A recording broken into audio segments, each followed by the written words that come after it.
अजून किती वेळ थांबायचं तुमच्यासाठी? नाही म्हणजे वेळेचं महत्व तुम्हाला कळलेलं दिसतच नाहीये, नाही का?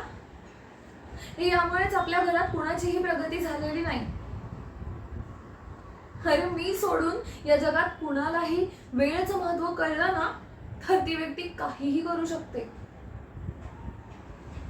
आई काय ग, तू तर गाऱ्हाणी करायचीस ना, तरीही तुला वेळेचं महत्व कळलेलं दिसत नाही. वेळेचं बंधन जो पाळतो ना, तो बाकी सगळ्या बंधनातून तुटून जातो.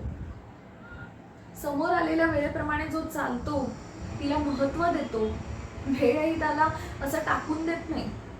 उलट वेळ त्याला सगळं काही वेळेनुसार वेळेतच देते.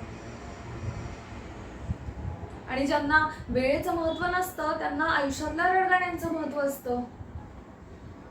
मग काय, रडत बसतात आणि हळूहळू त्यांच्या आयुष्यातली सगळी गणितं चुकत जातात.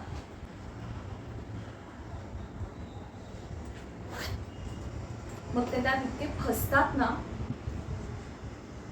की त्यातून बाहेर निघणं अशक्य होतं. आणि मग रडत बोलतात की हे वेळेतच केलं असतं तर किती बरं झालं असतं, नाही? पण तुम्ही दोघी वेळ निघून गेल्यावर आत्ता माझ्याकडे काळजीने काय बघताय? आधी कळत नव्हतं वेळ असताना? आणि अनघा, तू तुझ्या वेळेला कधीही महत्व दिलेलं नाहीयेस. मी नेहमी वेळेत अभ्यास करायचे, सर्व काही वेळेत करायचे. आणि म्हणूनच आज मी ज्या शिखरावर बसलीये ना, तिथून मला सगळं जग दिसतंय.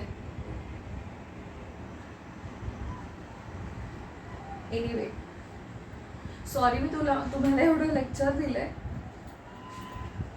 पण खरंच तुम्ही माझा वेळ खूप वाया घालवला.